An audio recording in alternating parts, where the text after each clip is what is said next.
Quelle place aura le big data à l'avenir dans le modèle d'affaires des entreprises ? Les données, de manière générale, seront encore plus importantes qu'elles ne le sont aujourd'hui. À l'heure actuelle, le big data est utilisé pour optimiser un grand nombre de services. Et je pense que dans le futur, ça va vraiment être quelque chose d'anodin, finalement, d'utiliser des données pour l'optimisation de services, pour la personnalisation. Je vois finalement l'utilisation de données dans le futur comme on utilise aujourd'hui l'électricité.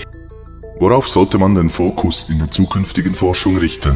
Also ich denke, man sollte wieder den Mensch und seine Umwelt ins Zentrum stellen. Da gibt es wichtige Themen wie Gesundheit, aber auch Nachhaltigkeit, wie wir mit unserer Umwelt umgehen und sicher auch diese Interaktion zwischen Mensch und Maschine. Jetzt, wo sollte man suchen, wenn man was finden will? Ich denke, interdisziplinäres Arbeiten ist sicher wichtig, da findet man neue Sachen und man kann sich auch von der Natur inspirieren, weil die hat über Millionen von Jahren geniale Konzepte entwickelt, Leichtbaumaterialien, aber auch Abwehr gegen Krankheiten und so weiter.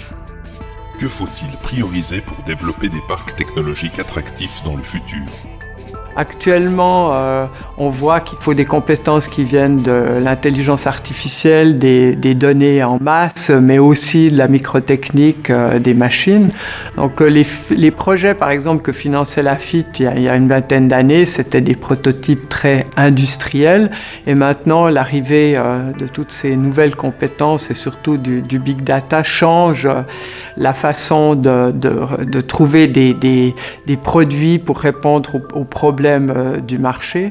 Donc un parc ou un lieu, c'est le lieu d'échange justement entre des sciences très différentes et puis il faut soutenir aussi maintenant ce genre de nouveaux projets. Welche Chancen hat Freiburg, in den zukünftigen Entdeckungen eine Rolle zu spielen? Wir haben in Fribourg Top-Forscher, die auf Weltniveau forschen. Wir haben eine zweite große Chance in Fribourg, das ist die Diversität. Wir haben Leute aus über 100 Ländern, die hier studieren und forschen. Wenn wir das ausnützen, gute Rahmenbedingungen behalten und daran glauben, dann kann hier die nächste Nobelpreiswürdige Entdeckung gemacht werden. Qu'est-ce qui va changer dans le futur par rapport à l'exploitation actuelle du big data ? Toutes les technologies big data vont être simplifiées.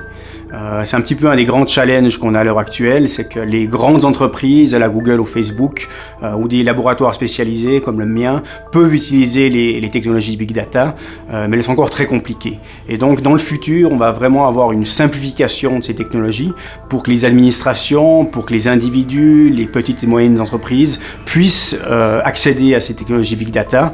L'autre évolution va être sur le genre de données qu'on peut utiliser dans le big data. À l'heure actuelle, on a besoin de données qui sont structurées, labellisées, donc finalement des données parfaites. Et dans le futur, on va de plus en plus utiliser toutes sortes de données, d'où qu'elles viennent, pour pouvoir optimiser et personnaliser les services. Quel impact auront les nouvelles technologies sur le marché du travail ? La crainte des nouvelles technologies, c'est plutôt ce qui prévaut. Dans le passé, on a brûlé les métiers à tisser. Actuellement, on voit qu'il y a des manifestations contre Uber ou plus tard, il y aura peut-être des ouvriers qui vont aller prendre en otage des robots. Mais enfin, tout ça montre quand même qu'en parallèle, il y a une naissance de plein de nouveaux métiers qui sont permis par la dématérialisation, le fait que on peut créer une entreprise avec finalement peu de choses, être géographiquement pas du tout à l'endroit où se trouvent nos clients.